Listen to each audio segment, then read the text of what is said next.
El corazón de las misiones es que Dios sea glorificado y que toda nación pueda experimentar la gracia de aquel que nos ha llamado. Conoce cómo Dios está usando la vida de personas como tú y como yo para proclamar su reino. Esto es Entre Hermanos.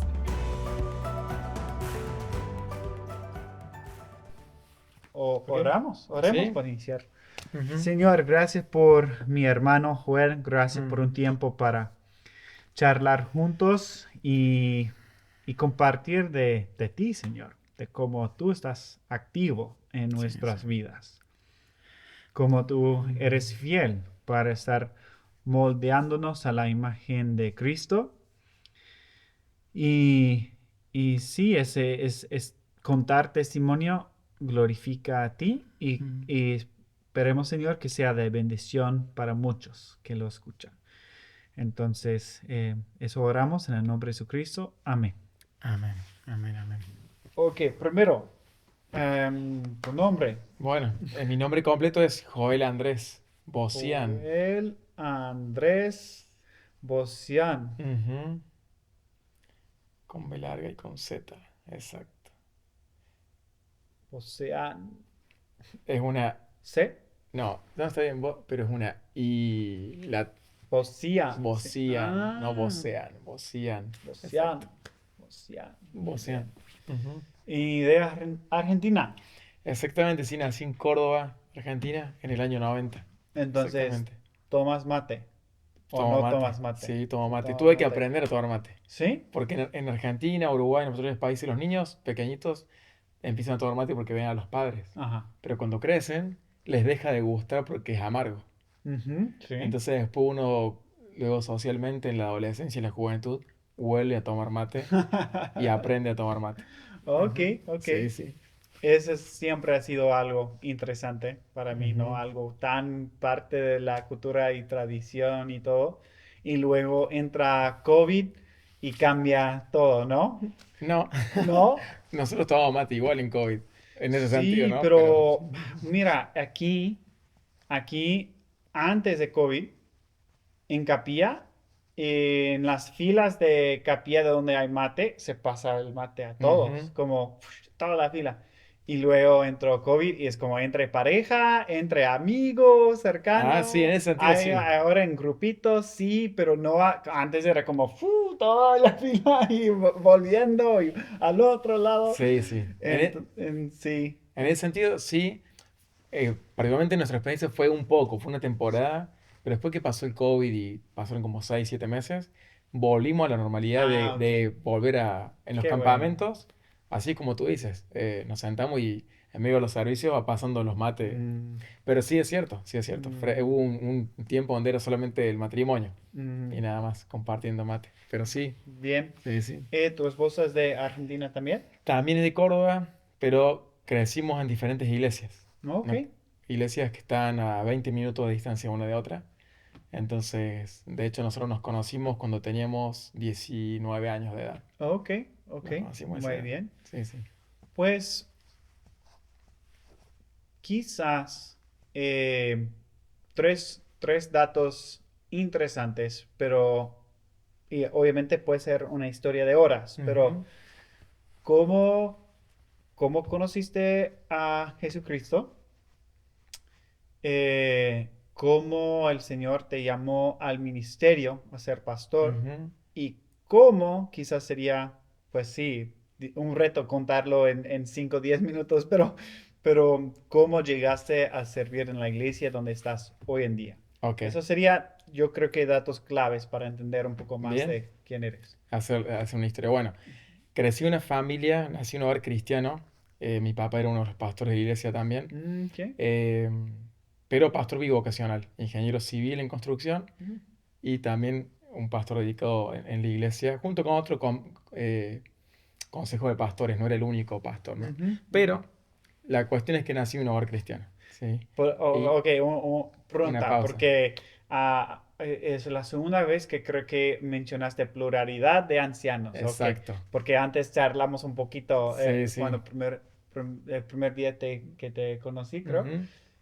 Ok, ¿es iglesia reformada o no? No, en Argentina Es una iglesia de hermanos libres. Ah, Es una iglesia de hermanos libres, interesante. que aquí en Estados Unidos no hay. No, no conozco que haya. No, No. pero en Colombia sí, en Sudamérica Ujú. sí, he escuchado ese nombre. Sí, sí, Ok, sí. interesante, solo, ok, En cuanto a perdón. doctrina es muy parecido a la iglesia bautista. Ok, Pero en cuanto a la parte pastoral, ajá. no hay un lead pastor como sucede muchas veces aquí en Estados Unidos, Ujú. sino que hay un grupo de Ok, ancianos ok, pastores. Sí. muy bien, perdón, No, está adelante. bien, tú haces las preguntas que quieras, ¿sí? Entonces yo crecí conociendo el Evangelio, escuchándolo día a día, no solamente porque me enseñaban mis padres, sino porque iba a la escuelita dominical, y el domingo estábamos siempre en la iglesia y en todas las actividades. Mis padres, antes incluso de ser pastor de iglesia, mi papá fue líder de jóvenes, de adolescentes, entonces siempre íbamos con mis hermanos a todas las actividades, éramos parte, crecimos en la iglesia, pero a pesar de conocer el Evangelio tan claramente, una vez sucedió que tenía 7 años, había una conferencia de adultos, entonces a los niños nos llevaron a una clase para niños, como sucede en muchas iglesias. Y ahí estaba Nancy DeLeo, la mamá de Cindy DeLeo, que creo que tú la has Mm, conocido. mm, Siempre la menciono porque ella ya falleció y para mí es una forma de honrar cómo Dios la usó en mi vida. sí. Entonces, y ella nos explicó el Evangelio, pero ese día el Espíritu Santo obró en mi vida de una forma en la que antes yo no había entendido que realmente Joel, que tenía 7 años, era tan pecador Mm, que Dios mandó a su Hijo Jesucristo para salvarme. mm, Ese día yo tenía 7 años y recuerdo que como la conferencia era en una escuela, nosotros estábamos en una clase de la escuela y yo estaba en los pupitres. No sé si le dicen pupitres aquí también. sí, sí. Y empecé a llorar y lloraba porque se me conmovía en el corazón entender mi Mm, condición mm, y que Dios había enviado a su Hijo y todo lo que él había sufrido para salvarme. Ese día Cristo salvó mi vida, ese día me rendí completamente a Él y empecé a caminar realmente con Jesucristo como mi Salvador. mm, Y a partir de allí el llamado fue prácticamente instantáneo. No es que pasaron muchos años, sino que cuando tenía 8 años fuimos a un campamento de niños. Y de vuelta Nancy DeLeo estaba enseñándonos la historia de Hudson Taylor. mm, Y yo recuerdo muy bien cómo en medio del campamento, a veces es normal cuando uno escucha historia de misioneros, que los niños se entusiasman y dicen yo quiero ser misionero. Pero en ese campamento, a medida que íbamos viendo la historia y la vida, había un fuego en mi corazón. Y recuerdo que al lado mío había otro niño llamado Elías. Y los dos nos mirábamos y era como, vamos a servir al Señor. Pero en el mm, resto de los niños no. mm, Éramos nosotros que había un fuego, una pasión de decir, el Señor nos va a usar. mm, No entendía en esa edad si el Señor me estaba llamando a las misiones o a ser pastor o a qué. Fui creciendo y a los 16 años, en un campamento de adolescentes, el Señor volvió a tocar mi corazón. Y algo que en ese campamento se nos enseñó escatología. Y hablamos de los últimos tiempos. mm, Y si bien el hermano que predicó, porque no era un pastor, era un hermano que estudia mucho escatología, él nos decía, no sabemos cuándo es el momento, pero hay cosas que van indicando que estamos cada vez más cerca. Él decía mm, esto, ¿no? Y había algo en mi corazón, este sentimiento, Joel, yo vengo pronto, tienes que servirme. mm. Yo vengo pronto, tienes que servirme. Wow. Y recuerdo que a esa edad yo empecé a decirle a mi papá, papá, el Señor me está llamando a servirle. Mm, Todavía no entiendo a qué. mm, Y empecé a entender a qué cuando empezamos a servir ya muchos años después, casado y con mi esposa, a jóvenes universitarios, y el Señor empezó a usarme pastoreando sus vidas. mm. No solamente predicando cada sábado en actividades jóvenes, sino compartiendo con ellos en grupos discipulados, en células, eh, acompañando a parejitas de novio a casarse, diferentes cosas, a niños que habían caído y habían sido disciplinados a ser restaurados y volver a Mm. la comunión. ¿Y Y eso dentro de tu iglesia todo o eso en parte de...? Córdoba. Todo eso en Ok, Córdoba, en la iglesia donde crecí. ok, ok.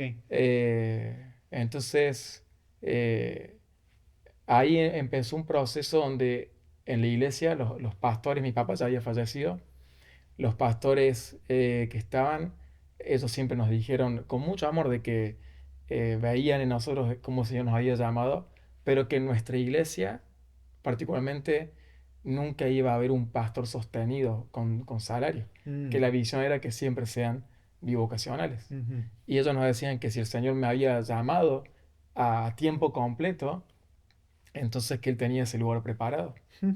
Así que Interesante. nuestra oración siempre fue, bueno, Los pastores comunicaron eso sí, sí, a ustedes. sí, Como, ok, sí, interesante. siempre. ¿Cómo lo comunicaron a ustedes eso? No fue que hubo una reunión así especial, sino que siempre íbamos compartiendo acerca del Mm, llamado y el ministerio. Yo como estaba enti- el- como líder de jóvenes, me juntaba seguido con ok. ellos. Y en esas conversaciones era donde íbamos compartiendo lo que el Señor nos iba hablando Mm, y ellos iban compartiéndome la visión de la iglesia. mm, Entonces siempre con mucho amor me decían, Joel, Dios tiene un lugar preparado para ti, te va a llevar a ese mm. lugar. Interesante Entonces, eso. ¿Y qué tan grande es la congregación? Para tener una y idea. actualmente la congregación está en 250 miembros, Ok, actualmente. ok. Llegó a tener como unos 400 miembros, pero como una iglesia que siempre ha estado fundando otras iglesias, Ujú, ujú. muchos miembros se han ido a apoyar esos nuevos ministerios. Pero Y entonces siempre con actualmente, pastores bivocacionales, bivocacionales. claro, pastores, Wow, ancianos. interesante. Ujú. Así Muy que bien, muy bien. en ese proceso sucedió algo que nosotros empezamos a aplicar para venir al seminario, Ujú. hace 7 años atrás. Eh, Aquí a este a seminario. este seminario Ok. porque un grupo de hermanos, no los pastores, un grupo de hermanos nos empezaron a decir, si Dios los está llamando al ministerio, ¿por qué no se capacitan? Mm, La iglesia donde yo crecí, una iglesia doctrinalmente sana, aprendí muchísimo simplemente de estar ahí cada domingo escuchando a los predicadores que teníamos. Eh, pero aún así nos decían, ¿por qué no se van y se capacitan? Y en ese momento José Marco había salido aquí, de Río Grande. mm, Entonces fue bueno, averiguamos en Río Grande, empezamos a preguntar. Hice la aplicación. Nosotros teníamos un negocio, ya habíamos proyectado cerrar el negocio. eh, y fui aceptado por el seminario, pero en el mismo tiempo nos enteramos que mi esposa está embarazada de nuestra segunda hija. Y cuando vamos haciendo las ecografías, surge que nuestra hija no tenía diafragma. oh, El wow. diafragma es como una membrana que separa el estómago y los intestinos, los órganos pesados que están aquí abajo de los pulmones. Mm, Entonces protege a los pulmones de no ser aplastados por estos órganos. mm, Al no tener diafragma, los órganos se habían subido completamente hasta aquí arriba y los pulmones no podían crecer. Por lo tanto, nuestra hija si nacía automáticamente moriría. mm, Eh, entonces ahí fue como entender que el Señor estaba guiándonos hacia otra etapa de nuestra vida, no traernos al seminario. Tuvimos que postergar esa decisión sujetándonos a sus planes, ¿no? Y tuvimos que atravesar esa prueba como matrimonio. Tuvimos que mm, irnos de Córdoba a Buenos Aires porque nuestra hija tenía que ser atendida en un hospital especial, no podía ser en cualquier hospital. En Córdoba nos habían recomendado o abortarla o que naciera y dejarla morir, wow. pero entendíamos del Señor que Él tenía otro plan. Mm, Entonces, ahí fue una etapa en nuestra vida que marcó un antes y después. wow. No sé si quieres que te cuente más o si quieres que... Sí. Sí.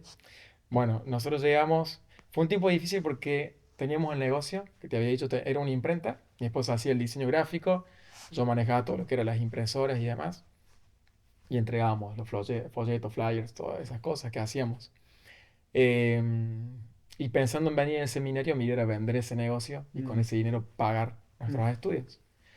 Pero sucedió, un periodo de 3 meses, sucedió que hubo un problema económico en Argentina, donde nuestra moneda se devaluó mm, 5 veces más. wow.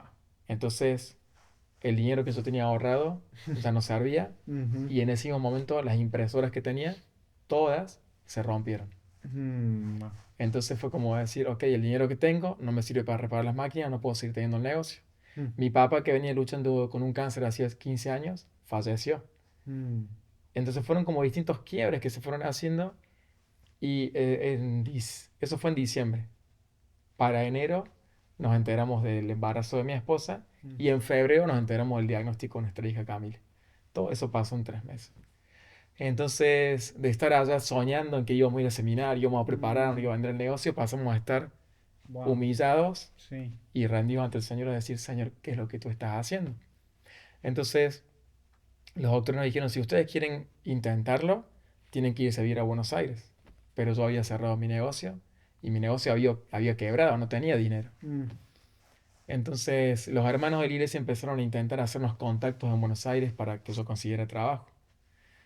Y de esa forma, mientras mi esposa estaba para ese entonces teníamos una hija, Isabela, que hoy tiene 7 años, tenía 1 año y medio.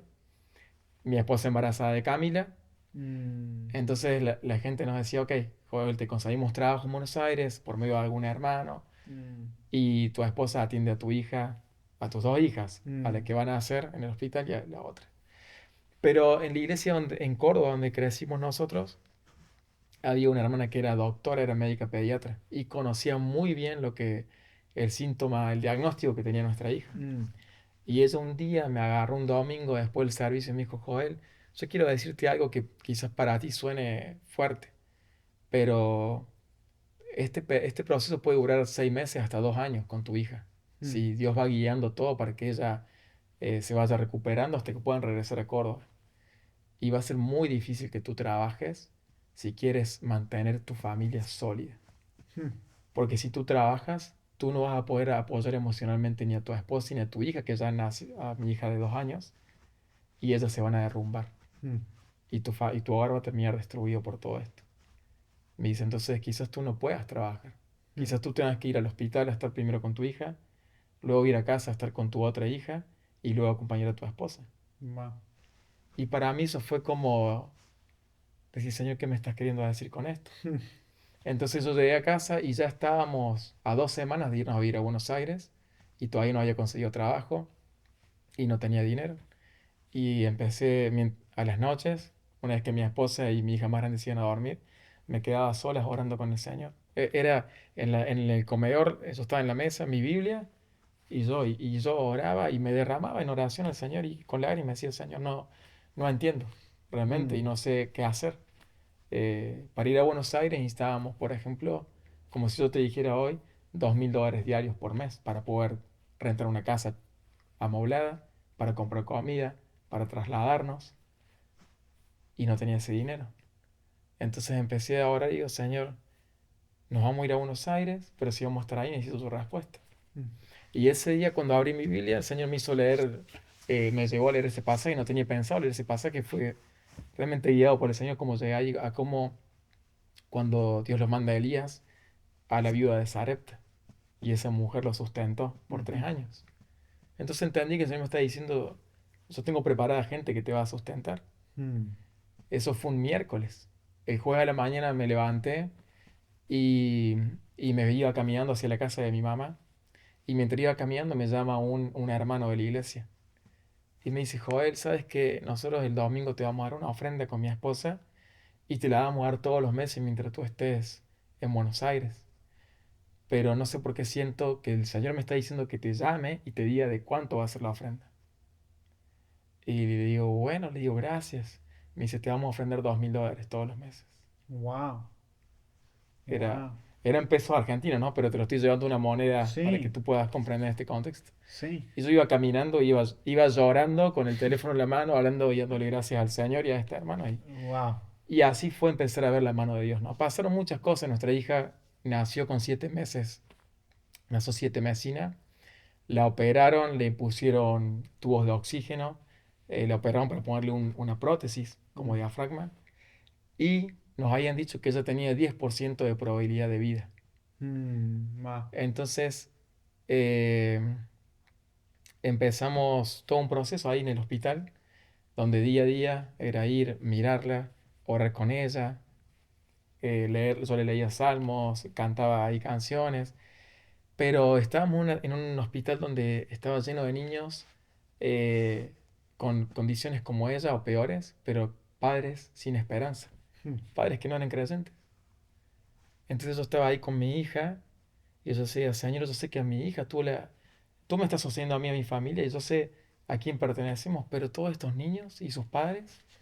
Entonces empecé a ir a orar por otros niños. Me iba a orar a los otros lugares donde estaban los otros niños, al punto que muchos padres o enfermeros me preguntaban si yo era pastor.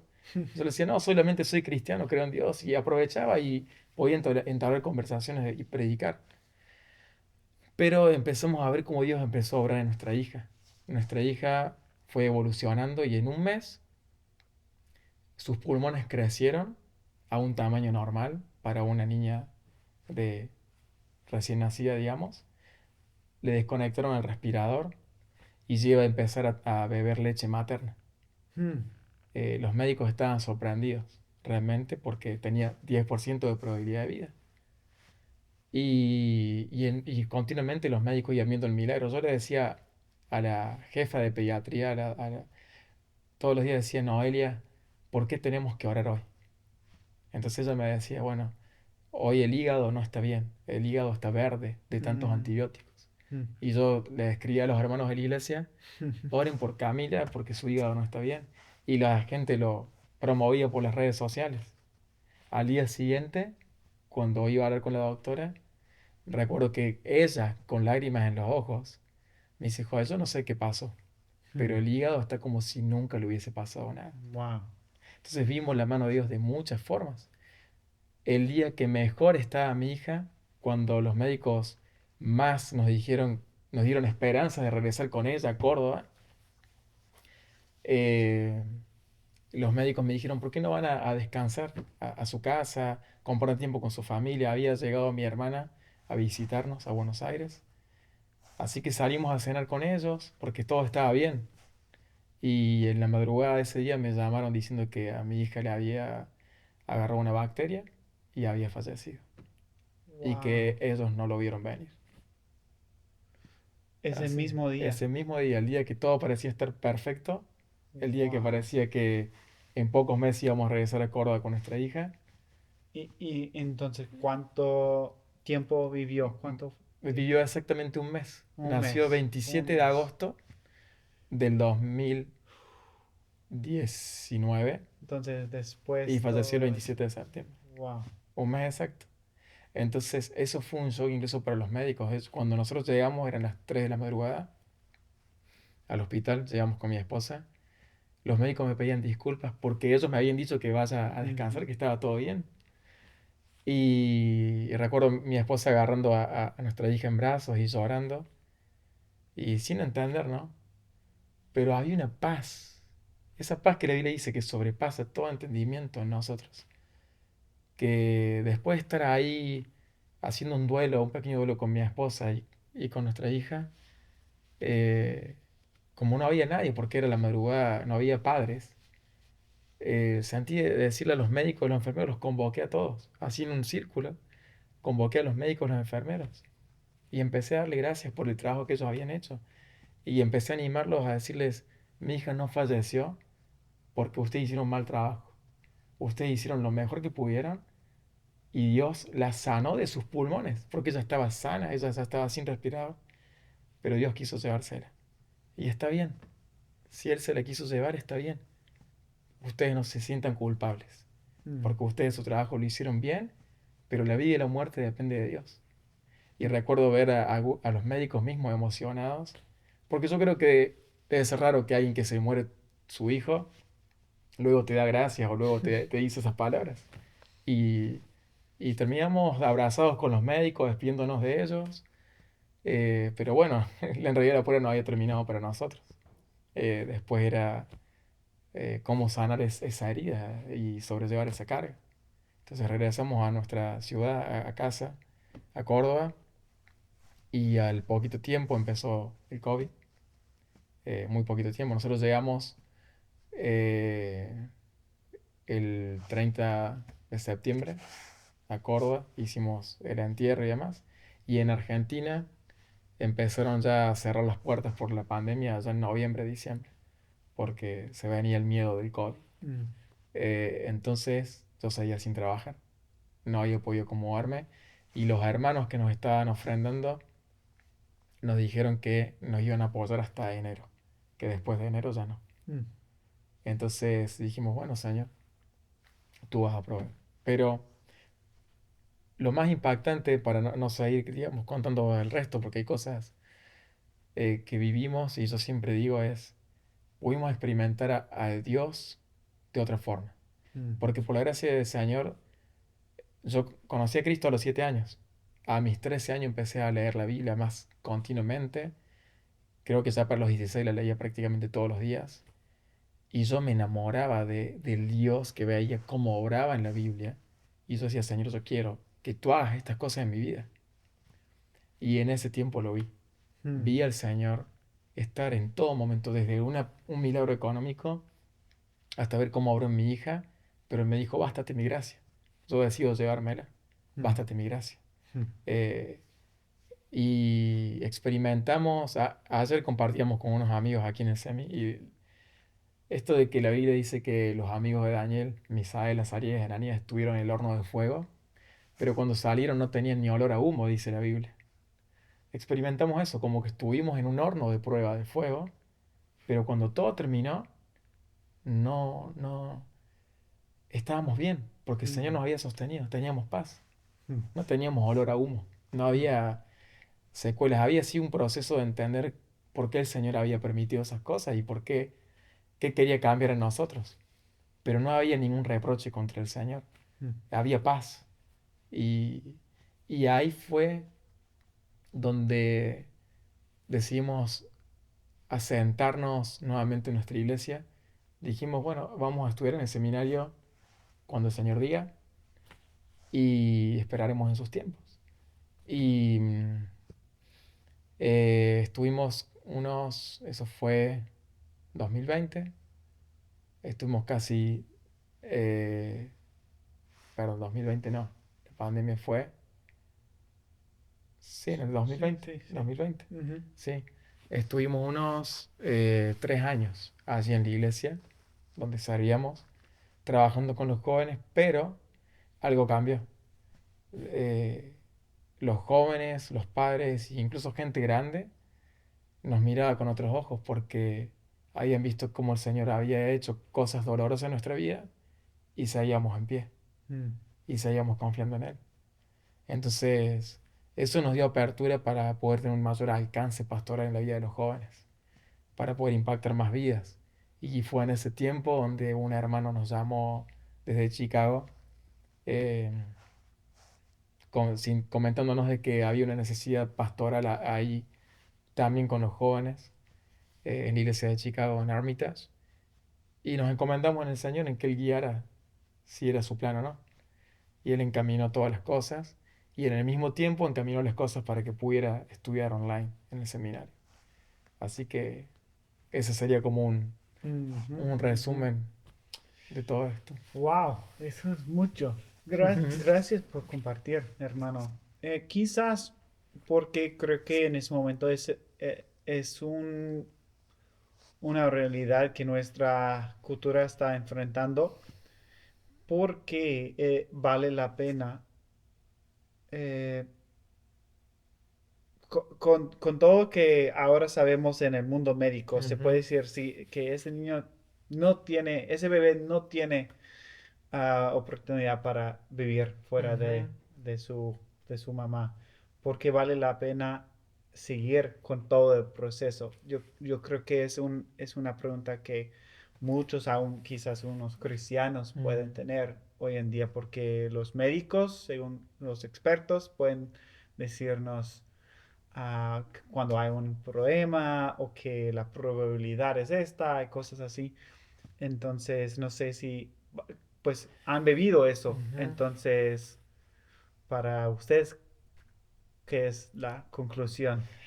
Bueno, quizá mi esposa podría dar una respuesta similar o distinta porque a veces la perspectiva femenina puede ser distinta, ¿no? Pero creo que ambos estaríamos de acuerdo que lo que nos llevó a tomar esa decisión y por lo que yo digo vale la pena es porque uno sabe que el autor de la vida y la muerte es Dios y Dios tiene el poder para hacer cosas imposibles. Ujú, Entonces, si humanamente nos hubiésemos rendidos y hubiésemos dicho, bueno, que nuestra hija sea abortada o que nazca y simplemente dejarla ver que se muera y no intentar hacer nada, no era confiar en ese Dios soberano y poderoso que tenemos, que la Biblia dice que el mismo poder que levantó a Jesucristo de los muertos, el que reside en nosotros.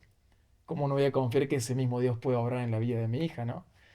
Entonces, para nosotros era decir, bueno, era ese sentimiento, confíen en mí y avanzar. Nuestra esperanza, sin duda, la esperanza de todos es que el milagro hubiese sido completo y que hoy nuestra hija estuviese con nosotros.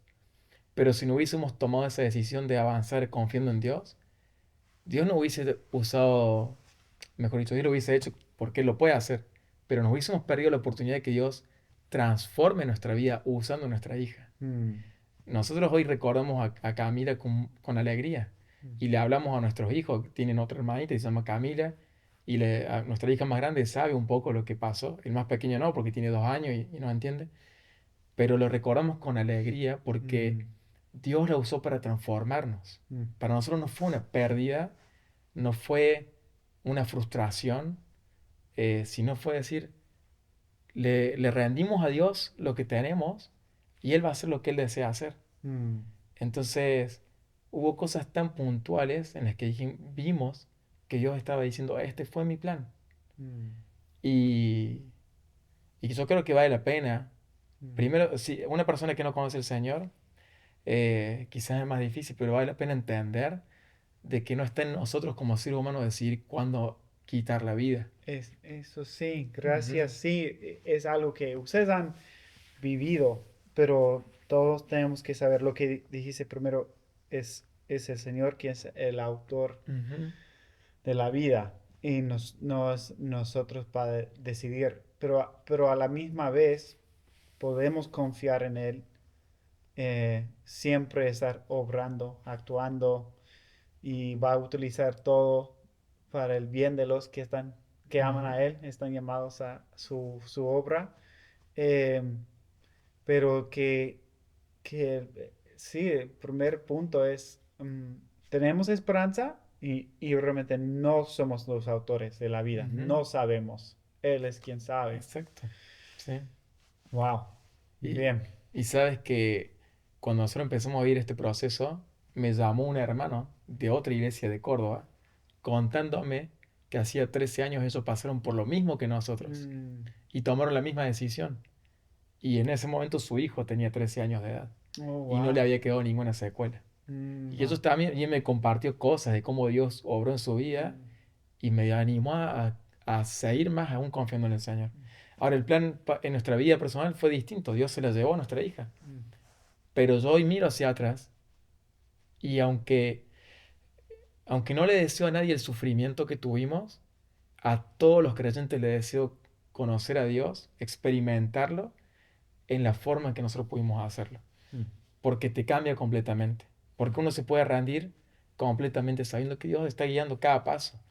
Y no queda lugar ya para el orgullo, para la autosuficiencia, para nada de eso. Uno queda rendido ante el Padre Celestial que va guiando conforme a su gracia y a sus buenos planes que tiene para nosotros. mm. Mm. Bien, gracias. Podemos cortarlo ahí, Ujú. pero yo quiero preguntar, ¿dónde estás leyendo en la Biblia en estos días? Bien, bien, bien. Si no Bueno, lo incluimos en el podcast, todavía quiero saber. no, está bien, está bien. Bueno, en realidad estoy leyendo en dos, en Antiguo y Nuevo Testamento. Oh, Nuevo muy Testamento bien. estoy leyendo porque en la iglesia estoy predicando acerca de los milagros de Jesús en Juan. Ok. Entonces estoy estudiando y predicando y enseñando de los milagros de Jesús en Juan. Pero a mí me gusta tener mi devocional personal aparte de lo que le predico a la iglesia. Y estoy leyendo en Reyes. Estoy leyendo Ah, en ok. Reyes. En Kings, En Reyes. Kings. Muy En bien. Kings. En primera de Reyes, en Kings. Ok. Y algo que el Señor me ha hablado nuevamente en este tiempo y me ha afirmado, me impresionó. Terminé de leer la semana pasada cómo Salomón construye el templo. Y, y una vez que termina de construir el templo, la Biblia remarca de que él lo construyó en 7 años. Y empieza a enumerar todo el material que él utilizó para el templo. Y la Biblia enumera que tuvo 180.000 trabajadores como mínimo en el templo. Pero termina ese versículo y el versículo siguiente, el capítulo que sigue, dice, y Salomón construyó su casa. Después de esto, construyó su casa. Y la construyó en 13 años. Y me puse a meditar en esa diferencia que hace el autor ahí. ¿Por qué menciona que primero hizo el templo, que lo hizo en 7 años, y toda la obra que usó? ¿Y por qué luego menciona de que cuando terminó eso, recién ahí construyó su casa y le llevó más años? Eh, Mi papá era ingeniero en construcción, así que he ido muchas veces a ver construcciones Y uno podría pensar de que una construcción que le llevó más tiempo es porque fue mejor. Mm. Sin embargo, no fue así con Salomón, la que le llevó 7 años, que fue el templo, fue la mayor obra que existió en la historia de Israel, del pueblo de Israel. El hecho de que su casa le llevó 13 años y que lo hizo después, a mí me dio esta lección práctica para mi vida. Salomón priorizó y puso todo su esfuerzo en lo que era importante en la vida espiritual del pueblo. Mm. Era el templo de Dios, el lugar donde el pueblo iba a tener comunión con Dios, donde iba a adorar a Dios, buscar a Dios. Luego de que puso todo su esfuerzo y terminó eso, dijo, ok, ahora importa mi casa, lo material, las cosas que la gente busca, Mm. y lo hizo con menos esfuerzo. Y lo hizo, no fue tan bello, y por eso le llevó más tiempo. Porque su mayor enfoque no estuvo en ese tiempo, cuando él estaba bien con el Señor, no estuvo en las cosas materiales y en su casa, Mm. sino fue en Dios. Y eso me lleva a pensar a nosotros en el tiempo que vivimos actualmente, que muchas veces nuestro mayor enfoque pasamos 8 o 10 horas por día juntando dinero para tener un mejor auto, una mejor casa, un mejor viaje, para darle más cosas a nuestros hijos. ¿Y cuánto tiempo paso para darle a mi familia lo que espiritualmente necesita? Mm.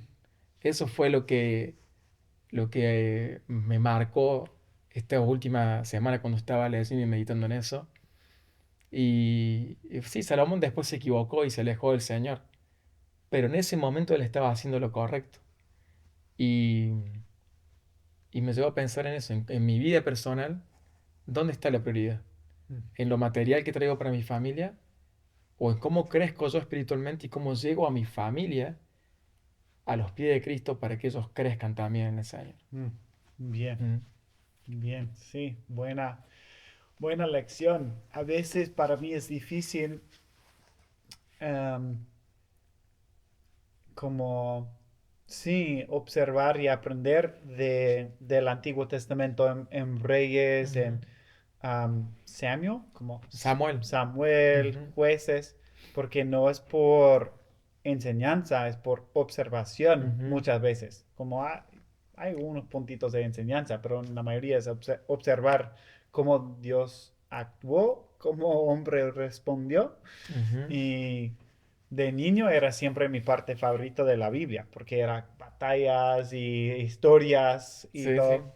Pero luego es como, ahora es uno de las partes más tristes también de la Biblia son esas partes.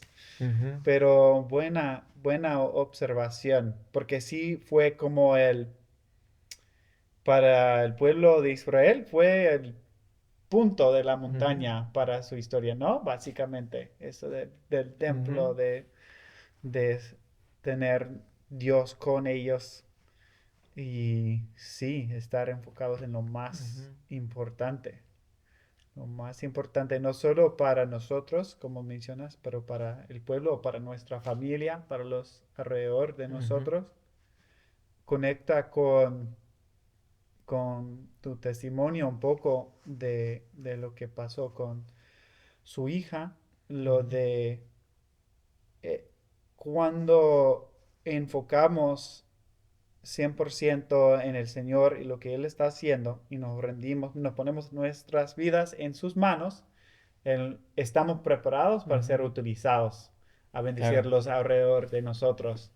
Y Ujú, muchas veces, para mí por lo menos, pierdo o no estoy en la posición correcta para esas situaciones porque no estoy enfocado en el correcto, no ujú, estoy enfocado en cómo salvarme, cómo salvar a mí mismo, cómo sacarme, huir de esa situación ujú. o algo así, ¿no? Pero sí. Sí, sí. Mm. Y es muy fácil confundirse o distraerse porque el mundo nos ofrece tantas cosas o porque a veces la forma del mundo de librarse de cosas, por ejemplo, cuando yo atravesé lo de mi familia y necesitaba dinero, yo podría haber sacado un crédito. Eso es lo que hace la gente del mundo. Sí. O hasta muchos creyentes hubiesen dicho, bueno, pido un préstamo. Ujú. Pero yo entendí desde el momento que fuimos a la ecografía y el médico nos dijo el diagnóstico de nuestra hija, yo entendí que Dios tenía un plan, porque de hecho ese embarazo no fue planeado por nosotros, estábamos planeando ir al seminario. Entonces ya eso nos empezó a demostrar que Dios estaba obrando algo. Mm.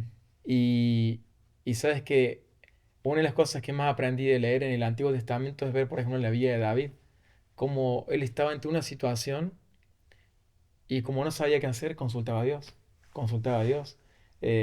O a veces los reyes tenían que tomar una decisión y decían, no hay un profeta de Jehová al cual podamos consultar. Mm.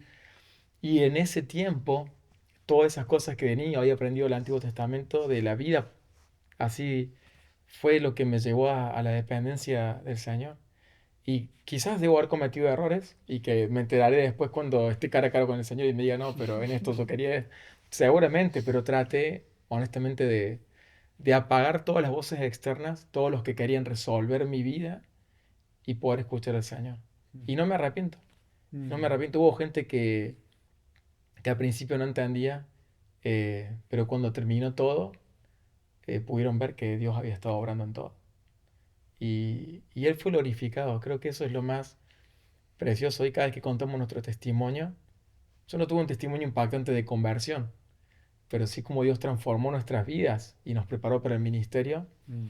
Y cada vez que hablamos de esto eh, Dios se lleva la gloria porque no existe una posibilidad humana de atravesar el valle de sombra de muerte y salir con gozo y con alegría, Mm. Sí, sí. con paz. Bien, bien, gracias hermano. Ha sido No. una bendición para mí. A ti, Gracias. Billy. A ti, Billy. Un gusto poder compartir.